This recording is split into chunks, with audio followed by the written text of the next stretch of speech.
내가 가서 뭔 말을 해요? 부족은 내가 다 태웠는데 저 불안한 마음과 불안한 것이 현실로 나타났는데 가서 내가 무슨 말을 해요? 그래도 하나님 살아계시다고 말해야 돼요? 씨나 먹힐까요? 기도합니다. 그리고 딱 갔습니다. 근데 얼굴이요, 나한테 미안한 얼굴이에요. 얼굴이 미안한 얼굴이에요. 왜 미안할까? 나한테 공격해 올 수 있는데. 그런데요, 이실직고를 합니다. 부족 다 태웠는데요, 운전대 캡 가운데 중심 거기에 있는 부족 하나가 남았는데요, 그 차를 운전하다가 사고 난 거예요. 저 할렐루야 했습니다. 난 부족이 하나 남은 것이 얼마나 감사했는지. 그러면 부족이 사고를 친 거예요. 부족 아닙니다. 우리 미래를 부족이 은혜로 이끌지 못해요. 근데 참 이상하죠. 부족은 미개한 사람, 무학자들, 좀 머리가 좀 덜 돌아가는 사람들이 부족을 취하는 것 같지만, 이 과학단지예요. 부족을 취한 박사님들이 많다는 거예요. 많이 배웠건 적게 배웠건 상관없다는 거예요. 이 빈 둥지 가슴을. 이거 어떻게 하겠어요? 난 그들이 이해가 돼요. 여기 언약도 없는데 무슨 배짱으로 우리의 미래를 담대하게 살아갈 수 있어요? 나의 이 마음, 그들 이해가 갑니다. 그러나 참 안타깝기도 해요. 예수 좀 믿지. 우리 예수를 믿는다는 건 근본이 다른데, 우린 약속이 있는 건데. 계란은 두 가지예요. 하나는 유정란, 하나는 무정란이에요. 무정란은 수컷을 만난 계란이고, 유정란은 수컷을 만난 계란이고, 무정란은 수컷을 만나지 못한 계란이에요. 이 유정란은 깨지는 날이 생명이 탄생되는 날이에요. 그런데 무정란은 죽는 날이 심판받는 날이에요. 여기는 유정란은 약속이 있는 거예요. 넌 생명이 있다. 약속이 있어요. 근데 무정란은 약속이 없어요. 깨지는 그날은 심판이에요. 오늘 우리 그리스도인들이 그런 존재예요. 내 속에는 약속이 있어요. 우리는 언약이 있어요. 주님이 주신 약속이 우리 안에 있는 거예요. 약속 때문에 우리는 미래를 가는 거예요. 그리스도인들은 쭈빗쭈빗하지 않아요. 능동적이에요. 천국은 침노하는 자의 것이라고 말씀해요. 가는 거예요. 능동적으로 우리는 가는 거예요. 왜? 우리는 약속이 있어요. 그래서 비전이 생겨요. 그래서 미래가 있는 거예요. 그러나 믿지 않는 사람들은 앞으로 가기가 두려워요. 이번에 비행기 참사 사건에서요, 마지막에 이렇게 말합니다. 새가 비행기 날개에 들어갈 때 우리가 지금 유언을 해야 하나? 그러고서 바로 보냈는데 그 다음부터 답이 없는 거예요. 한치 앞을 내다보지 못하는 우리 앞에 사망이 기다리고 있어요. 두려운 거예요. 금년 안에 우리의 가슴 속에 하나님이 주신 선물의 믿음, 이 믿음 가지고 출발하기를 원합니다. 믿음은 공수표가 아니에요. 믿음은 분명하게 실탄이 있는 총과도 같아요. 믿음은 약속이 있어요. 실탄이 있어요. 내용이 있어요. 이게 우리 그리스도인들의 배짱이에요. 담대함이에요. 정말 우리 그리스도인이 됐다는 건 난 죽었다 다시 태어나도 난 그리스도인이 되겠다는 거예요. 이게 얼마나 자긍심이 있고 얼마나 자신감 넘치는 우리의 인생이 펼쳐지는지 몰라요. 미래로 갈수록 더 나은 것이 됩니다. 제자들이요, 그러지 않아도 분위기 타고 지금 불안해요. 주님이 없는 앞으로의 삶, 로마 정국은 박해하고 우리는 이제 주님 없이 살아야 하는 이 불안한 정국 속에서 주님이 주신 멘트 때문에 주님이 저들을 풀어주려고 이렇게 말씀하십니다. 오늘 2절부터 4절까지 한번 같이 읽어볼까요? 시작. 내 아버지 집에 거할 곳이 많도다. 그렇지 않으면 너희에게 일렀으리라. 내가 너희를 위하여 거처를 예비하러 가노니 가서 너희를 위하여 거처를 예비하면 내가 다시 와서 너희를 내게로 영접하여 나 있는 곳에 너희도 있게 하리라. 내가 어디로 가든지 그 길을 너희가 아느니라. 네. 아멘. 읽어도 무슨 말인지 몰라요. 네. 그래서 제가 이 말씀을 요약해 드립니다. 제자들을 지금 불안해하는 제자들에게 평안을 주기 위해서 주님이 아주 친절하게 풀어준 말씀이지만 이거 읽어도 잘 몰라요. 이런 말입니다. 내 아버지 집에는 너희들이 영원히 머물 천국이 많다. 거할 곳이 많다. 우리 죽고 나면 갈 곳이 많다. 자, 그런데 그건 내가 가는 길을 열어야 돼. 그래서 나는 이번에 가게 되는 거야. 이거 풀어주는 거예요. 오해하고 있으니까 제자들이 불안해하고 있고 초조해하고 있고 근심하고 있으니까 이걸 풀어주고 있는 거예요. 그래서 내가 그 집을 마련하기 위해서 가는 거야. 이 메시지는, 간단한 이 메시지에는 십자가에 죽어야 하고 부활해야 하고 하늘로 승천해야 하는 세 가지 구속사의 사건을 전제합니다. 그리고 세 번째, 그 거처를 예비하고 나면 내가 너희에게로 올 거야. 재림이에요. 주님 다시 오시겠다는 재림입니다. 그때 내가 너희를 영접할 건데, 그런데 너희에게 내가 이미 알려줬어. 그 길, 내가 가는 그 길을 너희는 이미 알고 있어. 자, 이쯤이 되면 제자들이 박수치고 알겠습니다, 알겠습니다, 걱정하지 않겠습니다 이러고 갈 텐데요, 제자들이 못 깨달아요.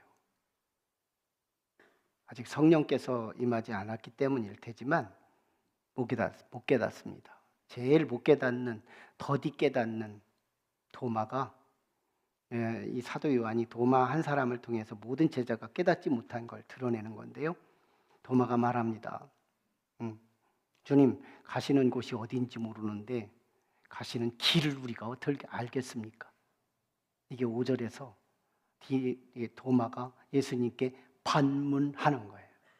그때 우리 주님이요, 아주 쉬운 멘트로 오직 원 웨이 하나, 초점 하나를 가지고 제자들에게 명쾌한 답을 하나 줍니다. 그게 6절, 7절이에요. 예수께서 이르시되 내가 곧 길이요 진리요 생명이니 나로 말미암지 않고는 아버지께로 올 자가 없느니라. 나를 알았더라면 내 아버지도 알았을 거다. 그러면서 이미 너는 나를 알았기에 아버지도 알고 그것을 이미 보았다, 이렇게 말씀을 하고 있습니다. 자, 여기서요, 예수님이 지금 요한복음을 통해서 예수님을 드러내는 에고 에이미가, 6번째 에고 에이미가 선포되는 부분입니다. 그러니까 예수님은 빛입니다. 예수님은 떡입니다. 예수님은 문입니다. 예수님은 부활이요 생명입니다. 예수님은 뭐뭐입니다. 이게 이런 문장으로 예수님이 오늘 본문에 주신 문장이 하나 있는데, 예수는 곧 길이요 진리요 생명이다, 이렇게 주신 거예요. 신년 벽두에 이 말씀을 우리에게 주셨다는 건 이거 선택해도 이런 말씀 찾기 어렵습니다. 우리에게 예수님이 길이요 진리요 생명이라.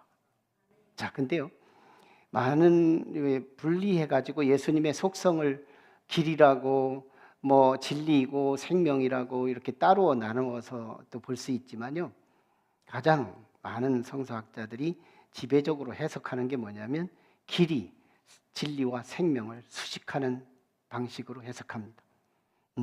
자, 보세요. 여기서 진리는 로고스예요. 그분이 세상 창조합니다. 그분이 이 땅에 오십니다. 그분이 하나님이에요. 다시 하나님으로 가죠. 그분은 생명이에요. 예수님이 생명이에요. 예수님 안에 있어야 사는 거예요. 다시 우리는 하나님 안에 있을 때 사는 거예요. 그렇다면 그 진리로 가는 길, 예수님은 길인 거예요. 그 생명을 취하는 길, 예수님은 길인 거예요. 다시 말하면 예수님은 구원의 길인 거예요. 유일한 길인 거예요. 이걸 현대 우리 과학적 산물 매개로 표현하면 이겁니다. 따라서 해봐요. 예수는 우리 인생의 내비게이션입니다. 아멘. 내비게이션이에요. 여러분, 우리는 가까운 곳을 다닌다든지 늘 가던 곳에 간다면 내비게이션이 필요치 않아요.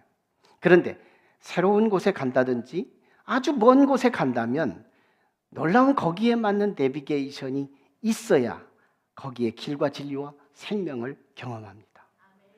예수님은요, 내비게이션이에요. 이 사실을 알고 오늘 이 신년 벽두에 우리의 가슴에 이 내비게이션을 장착하는 저와 여러분이 되기를 축복합니다. 진짜 우리는 내비게이션을 장착한 자가 되어야 한다. 여러분, 2008년도 4월 8일 저녁 8시 16분 39초 카자흐스탄 우주기지에서 우주 여행을 했던 우리나라의 자랑 여성 이소연 자매입니다. 이소연 자매가요, 이 우주 여행을 갔다 와서 YWCA에 와서 간증을 대대적으로 하게 되는데요. 그 우주 여행할 때 뼈가 깔리는 아픔을 이야기합니다. 뼈가 깎이는 아픔. 그때요, 화장실 한번 가려고 하면 그 엄청난 고통이 따른대요. 그리고 돈도 엄청나게 들어간대요. 자, 밥을 하나 먹는데도 어마어마한 돈을 쓰는 거예요. 변을 안 보려면 막 엑기스 같은 음식을 먹어야 되니까 엄청난 고비용의 음식을 먹어요. 1m 안 공간을 움직이려고 해도 뼈가 깎이는 고통이 오는 거예요. 그런 고통이 있어요. 자, 그런데요, 거기서 끝까지 이기는 힘이 나오는 두 가지 힘이 있었대요. 첫째, 나는 돌아갈 지구가 있었습니다. 돌아갈 지구가 있었다는 거예요. 예수님이 거처할 할 곳이 있다고 말씀한 것처럼 돌아갈 지구가 있다는 거. 이거 대단하잖아요. 이소연 자매가 한 말이에요. 돌아갈 지구가 있다는 거. 또 하나는 돌아가는데 안전하게 인도할 이 우주선 안에 내비게이션이 장착되어 있다는 거예요. 내비게이션. 여러분, 누가 우주선을 운전해 가지고 갈 수 있어요?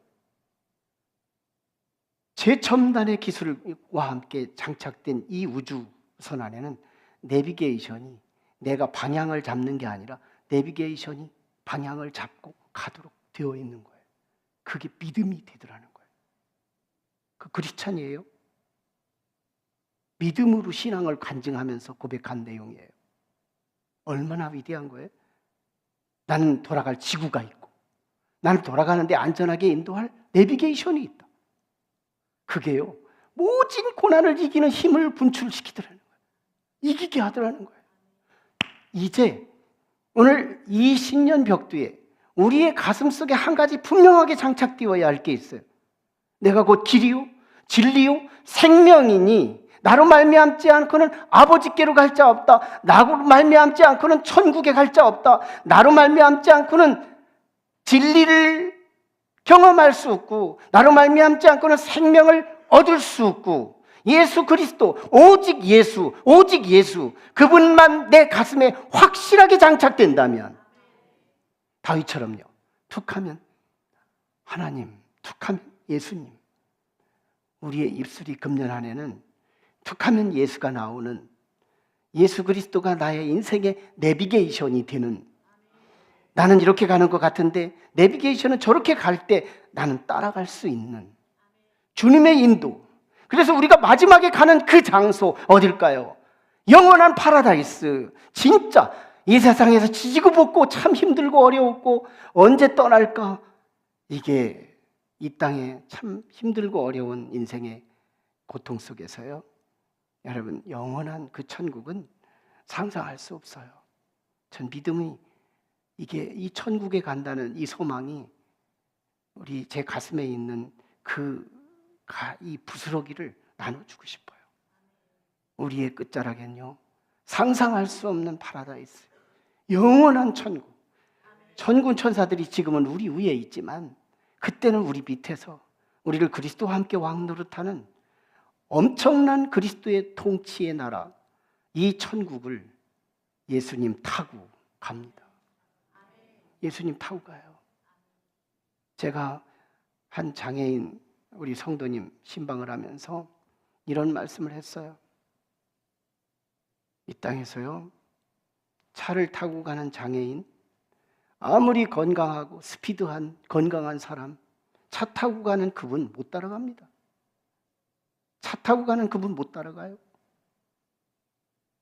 나는 우리 성도님 가정에 예수 그리스도 타고 가시는 우리 성도님을 상상합니다.